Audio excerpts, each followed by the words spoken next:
Les pasteurs ont le droit de demander de l'argent à leurs fidèles. Je répète, les pasteurs ont le droit de demander de l'argent à leurs fidèles. Bien-aimés, il y a des gens qui incriminent les prédicateurs, les enseignants de la parole de Dieu, parce qu'ils demandent de l'argent à leurs fidèles, les dîmes et les offrandes. Ils disent que ces hommes de Dieu ont ouvert des églises pour se faire de l'argent. Et ils jugent ces hommes de Dieu en disant que faire cela, c'est de l'injustice. Vous qui tenez ces propos à l'égard des hommes de Dieu, laissez-moi vous poser une question. Êtes-vous sûr de connaître la justice en général, que ce soit la justice divine ou la justice humaine? Êtes-vous vraiment sûr de la connaître pour venir juger les hommes de Dieu d'être injustes parce qu'ils demandent de l'argent à leurs fidèles? Ce que vous faites, n'est-ce pas de l'ingratitude ou de l'égoïsme? Chers frères et sœurs bien-aimés, avant de juger les hommes de Dieu, il faut d'abord chercher à connaître les droits de l'homme. Je vous rappelle que nous avons tous les mêmes droits, que ce soit l'homme charnel ou l'homme spirituel. Car selon la loi de la réciprocité, celle de donner et de recevoir, cette loi inscrite dans la nature, tout homme qui donne mérite de recevoir. La Bible dit, celui qui sème moissonne, ainsi celui qui travaille mérite son salaire, peu importe le travail qu'il fait. Selon le système éducatif créé par les hommes, un homme qui a fait l'effort d'étudier et qui a obtenu un diplôme, un travail, mérite un salaire selon le diplôme qu'il a obtenu. Ce système éducatif n'étant pas le seul système éducatif par lequel l'homme acquiert la connaissance pour le bien-être de l'homme, il ne doit pas être le seul système éducatif priorisé et récompensé. Car avant la création de ce système éducatif créé par les hommes, Dieu avait déjà instauré un système éducatif pour instruire l'homme, sa créature. Et c'est ce système éducatif que les premiers savants ont pratiqué pour découvrir par la nature certaines choses qu'ils ont matérialisées, copiées et certaines connaissances qu'ils ont mis par écrit pour instruire les hommes incapables de lire dans la nature.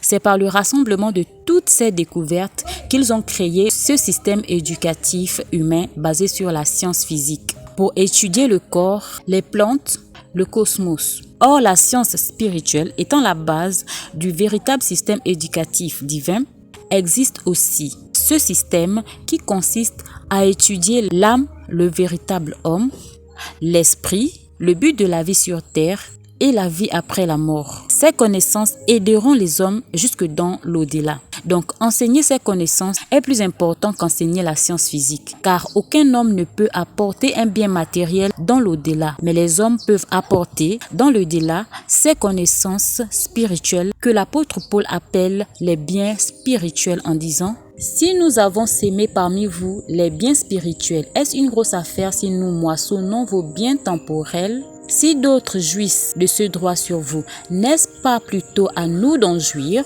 Jésus a dit à ses disciples: enseignez-leur à observer tout ce que je vous ai prescrit. Mais pour enseigner les hommes, il faut un endroit propice, calme, il faut bâtir des murs, acheter des instruments pour que le prédicateur se fasse entendre de tous. Et pour obtenir ces choses, il faut avoir de l'argent. Mais un homme qui n'a pas trouvé son compte dans le système éducatif humain, c'est-à-dire qu'il n'a pas eu de diplôme ou il a eu des diplômes, mais il n'a pas de travail. Il n'a pas de travail, mais il a une connaissance spirituelle. Mérite-t-il d'être jugé injuste s'il fait payer ses cours bibliques? Sachant que pour acquérir de Dieu ses connaissances, il a dû faire des efforts pour se rapprocher de Dieu en se privant des plaisirs de ce monde, pour être attentif à la voix de Dieu. Et pour la récompense de ses efforts qui a prouvé son amour pour Dieu, Dieu lui a donné un ministère. Ne mérite-t-il pas aussi de jouir de son salaire? Quand la Bible dit que celui qu'on enseigne fasse part de tous ses biens à celui qui enseigne, les hommes trouvent cette parole injuste. Mais quand la Bible dit « tu as reçu gratuitement, donne gratuitement », ils sont tout à fait d'accord avec la parole de Dieu. Or ici, ce verset parle des dons qu'on reçoit gratuitement et non des ministères qu'on a obtenus par nos efforts, en nous privant des plaisirs de ce monde pour être attentifs à la voix de Dieu. Car même sans connaître enseigner, sans avoir des connaissances, sans avoir des révélations, on peut pratiquer et utiliser un don. Bien-aimé, il est plutôt injuste de recevoir sans donner. C'est violer la loi divine inscrite dans la nature, inscrite même dans la nature humaine.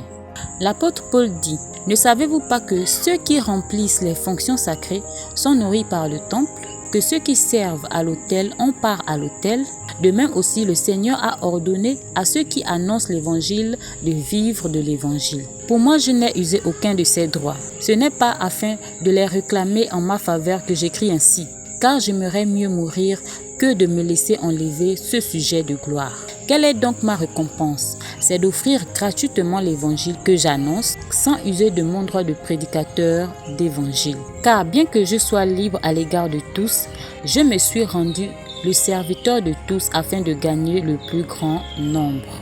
Dans ces versets, l'apôtre Paul dit qu'il a choisi comme récompense de gagner un plus grand nombre par la prédication, au lieu de jouir de son droit de prédicateur, c'est-à-dire d'avoir des biens périssables. Car selon ses choix, il a préféré la multitude de personnes qu'à la multitude des biens périssables. Ceci est son choix. Et tous nous avons le libre arbitre comme lui. Nous sommes aussi libres de demander à Dieu d'obtenir comme moitié de notre récompense les biens périssables. Car pour vivre sur terre et accomplir l'œuvre de Dieu, il faut se multiplier, manger, boire et se divertir. Comme Pierre et les autres saints qui ont usé de leur droit de prédicateur, les hommes de Dieu en cette génération ont aussi le droit d'user de leur droit de prédicateur. Bien-aimé, il est écrit « Cherchez premièrement le royaume des cieux et tout vous sera donné par-dessus ». Les hommes de Dieu ont cherché premièrement le royaume des cieux et ils ont obtenu le royaume des cieux. Parce qu'ils sont nés d'eau et d'esprit. Jésus a dit, celui qui n'est né d'eau et d'esprit ne peut entrer dans le royaume des cieux. Maintenant qu'ils ont obtenu l'accès au royaume des cieux, ils ont le droit de recevoir tous les biens périssables qu'il est promis de donner par-dessus.